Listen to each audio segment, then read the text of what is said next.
Be here tonight, and thank you, Matthew, for your introduction, and David and Ariana have been excellent clients. We, as the architects, are working for the development team of Hudson Companies. And is this better? Yes. Thank you. It's an honor to be here tonight, and it's an honor to work with the Roosevelt Island community as architects. We are collaborators. We like to listen. So what you're going to see are initial images of our designs and our dreams for what we bring to your community, but we would like to hear what you have to say, of course.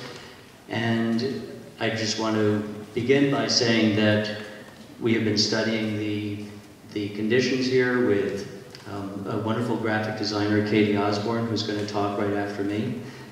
I represent a team of designers and architects, Tim Fried and Shimichi Horiuchi, and who's here tonight.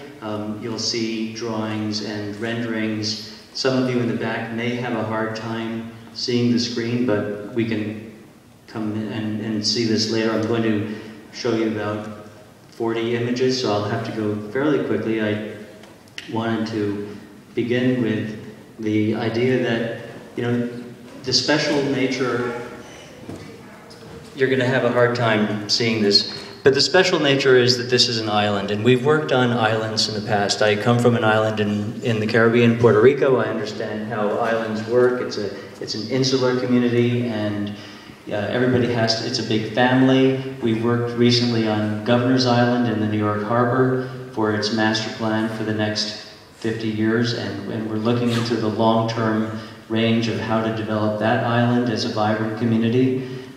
We understand that on Roosevelt Island, and I lived in Vernon Boulevard for 2 years, so I commuted via the tram 25 years ago, and I understand the weather conditions, and I particularly love the fact that this island is surrounded by a beautiful river, and you have lots of parkland, and you have lots of opportunities to enjoy what New York City doesn't have, but is trying to plan ahead for, which is the repurposing of the waterfront all over New York City. This is the big mandate of Mayor Bloomberg's office, is to repopulate and take advantage of the industrial waterfront and turn it into a recreational center for the city. So you have what all the other residents of New York City really don't have. And so we wanted to build on this kind of capital that exists here. How to, in the long term anyway, because we have short-term goals and we have long-term goals. In the long term, you want to be able to capitalize on the waterfront,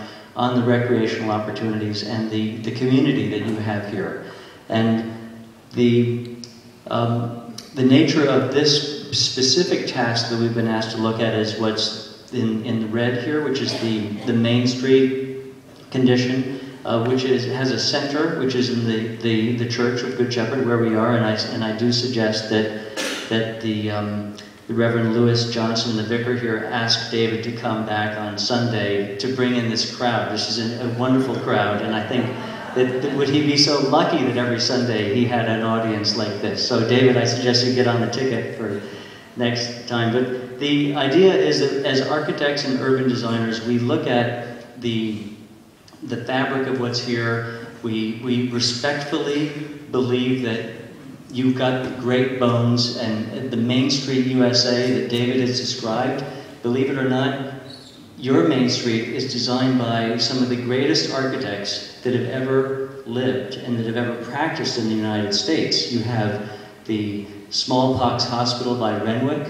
You have the Octagon by A.J. Jackson. You have Jose Luis Serret from Serret Jackson, some utopian buildings that were conceived of in the 1960s, and Philip Johnson built here, and Johansson Babnavi. You have a wonderful stable of buildings, and we want to take the best of what's there and make it even better. And we believe that the streetscapes that are here can be dynamic and bustling, and so what we're going to try to do is take some of the existing conditions that we love and make them even better. The trees, we love the trees. We absolutely love the kind of the varied, staggered buildings that are here. We want to turn that into a positive. We believe that the non-DOT approved surfaces of the textures of the streets and sidewalks are actually kind of unique, and we want to capitalize on that in the future.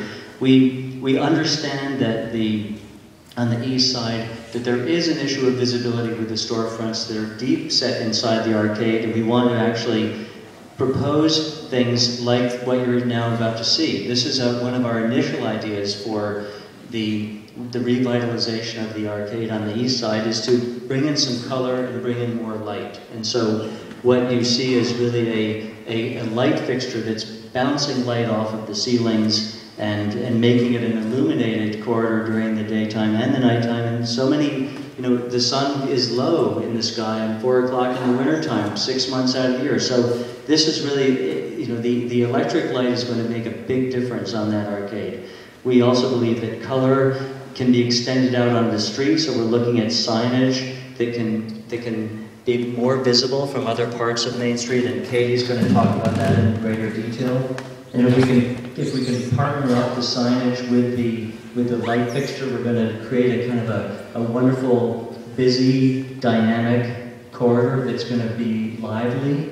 And we did, after looking at the extended banners, realize that the shuttle bus that goes up and down Main Street might have a problem with these banners sticking outside. We love them, you love them, but the bus may not. So we're trying to actually take an internal approach. So instead of having banners and flags that stick outside, we're going to go even further to brighten up the inside. And we looked in, when you start to see in the image here, what happens if you take the ceiling and you put wood on the ceiling? And as David said, this is an island. It feels like also like we're living on a ship together.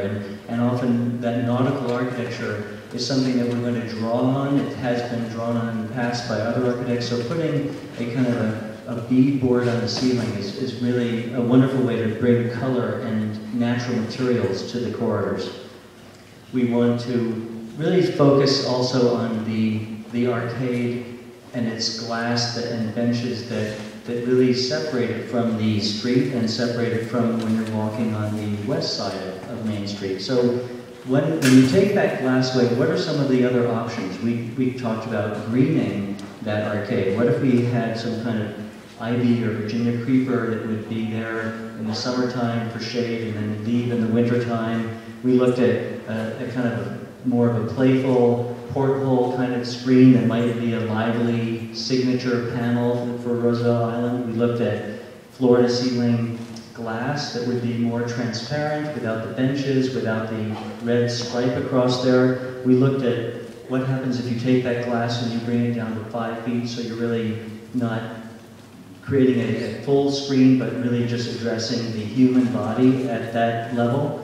And then we're now here where we don't have any glass at all, and we're actually trying to get the inside of the storefronts to read from across the street, and so now to hone in and focus on the storefronts themselves. This is an existing condition where you've got lots of air conditioning and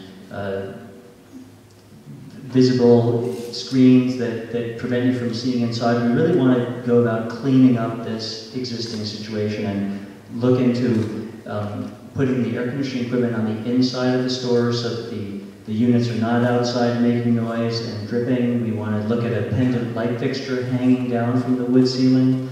We want to take the wonderful material that you have here, which is the poured-in-place concrete. It's a signature material. It is unique to your community.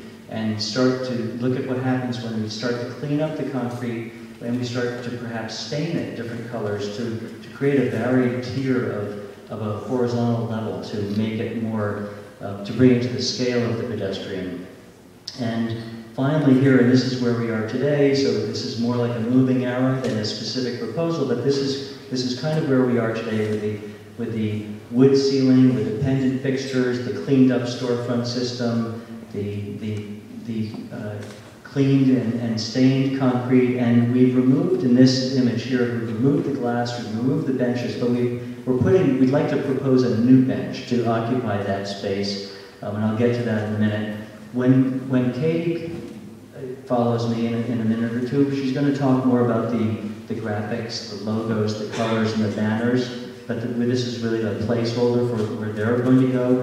And by bringing them on the inside of the arcade, instead of sticking outside in the street, bring them in so they can provide a rhythm and make the long arcade feel shorter and more interesting as you walk down it. And when you start to now look at the west side of Main Street, we have a different condition. We don't have the arcades, we have the storefronts more exposed and more visible, so we can be a little bit more, I think, subdued and offer more minimal gestures on this side of the street.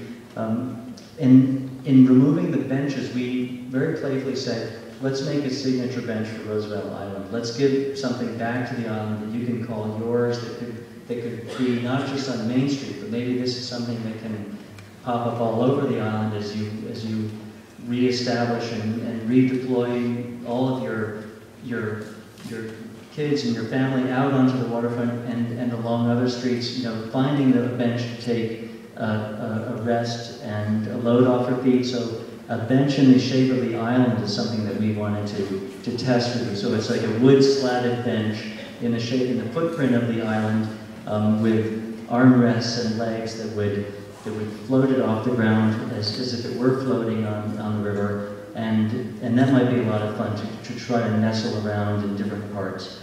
We also extended our scope a little bit. As designers and architects, we're always very ambitiously looking to say, how can we go not only looking at Main Street, but the heart of Main Street, which is Good Shepherd Church.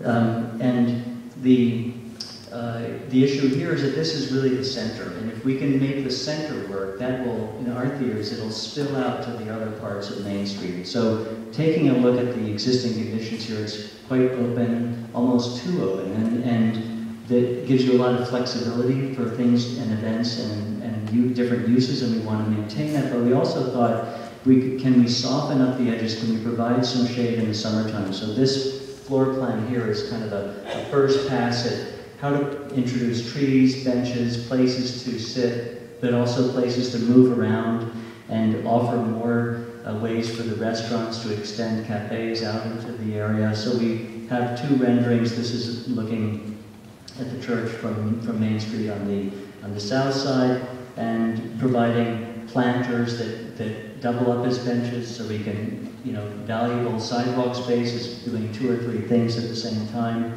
And how to use the softening elements of trees and flowers and the different textures that are here to sort of invigorate this space is something that we'd like to further look at. It, however, it is outside of our scope of work, so if you clap loud enough, maybe David will introduce it later on into the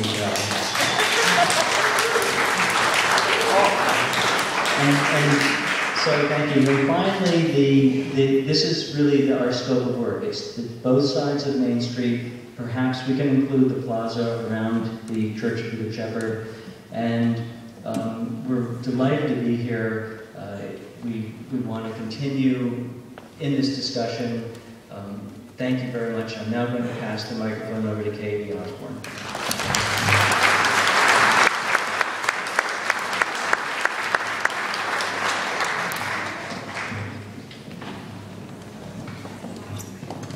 Hello, everyone.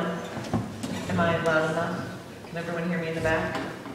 Thank you, Jonathan, for that presentation and for having us here this evening. My work focuses on the graphic design of Roosevelt Island, and I'm going to open that in one moment.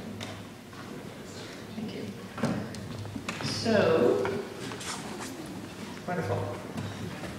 So, as looking at the graphic design of the retail corridor, primarily we've been focusing on developing a brand or a logo that would represent the overall identity of the retail streetscapes, as well as the retail signage that will be a guideline so that as each individual store signs a new lease or renews their lease, there will be new signage showcasing what that store is. So I'm actually going to start with the branding or the logo piece of the program. And although this looks like math, it's really design. We start off really by understanding. That's part of the reason we're here today. Part of the survey, we took information from the survey and we took information from the retail study. And this is really to understand what the goals of the program are, what the vision, the character, the atmosphere of the island are, and where this logo will be applied to.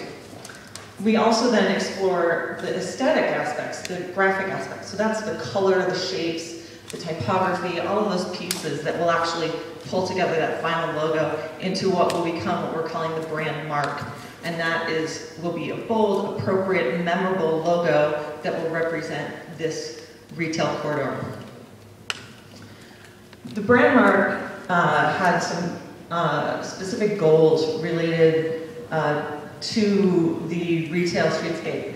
And primarily it was around renewing Main Street as a commercial and civic center to draw more people, primarily the residents, in order to differentiate it as a specific shopping district, as a potential destination through a strategic and targeted marketing effort. We know that you are the audience. As the residents, as the people that live above Main Street, you are the ones that are going to shop here, sustain the stores, bring in the new stores, and keep the retail vital. We also have recreational visitors, tourists and employees. However, they are a smaller group, and we really are focusing on you as the residents of what an appropriate brand will be for this space. So the guiding principles of the brand are really to reflect the residents, to connect with the location and the services, provide an opportunity for growth, elevate the reputation of Main Street, and create a sense of place through strategic application of the logo and the brand. When we got to the naming part of it, it's obvious we're on Main Street in Roosevelt Island, but what are all the offerings that could be, that create this location? And through this also math problem, we came up with over 500 combinations of potential names for this retail corridor. We broke it down into more appropriate things like shops on Main Street, boutiques on Main Street, plaza on Main, island Main Street shops, and then we broke it down even further, getting even closer to Main Street Marketplace, shops on Main, Island Market Street. And then we, for the time being, have landed on shops on Main Street, and this is where we began to explore the color, the shape, the typography, and all of those, the graphic aspects that represent ideas around the architecture, around being on an island, around shopping and buildings and those kinds of things. Now, the logo itself, and this is where we're getting into signage, and Jonathan and our teams are sort of blending together here, is in creating this brand, where is it going to go? So at the entrances to the retail corridor, you're going to announce that this corridor exists. So you'll have some sort of gateway structure. You'll also need information along the corridor to understand what stores are there and what information is provided. And you'll also have street furniture, environmental graphics, maybe through streets as you cross the street, things like that. We can apply different kind of graphics throughout. So this is a really general location of where these different kinds of things would go. The gateways at the entrances, different information kiosks throughout, different directional information. Then we got into the principles for the signage itself. So again, as we move from branding into the signage, we had to create principles just like we did with the branding. And again, the signage will encourage high contrast and visibility so you can see the signs from across the street or as you're driving down. We need flexibility so that we know that the different facades are going to need different applications because it's not all the same architecture as you move down the corridor. They need to work for the covered and the colonnade spaces, as well as the non-covered spaces.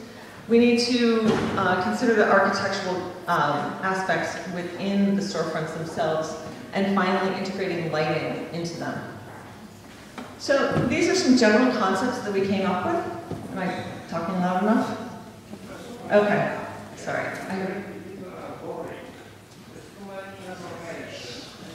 Actually, I'm almost to the end. Actually, I'm almost to the end, and then we can address questions, if you don't mind. I'm almost finished. Thank you.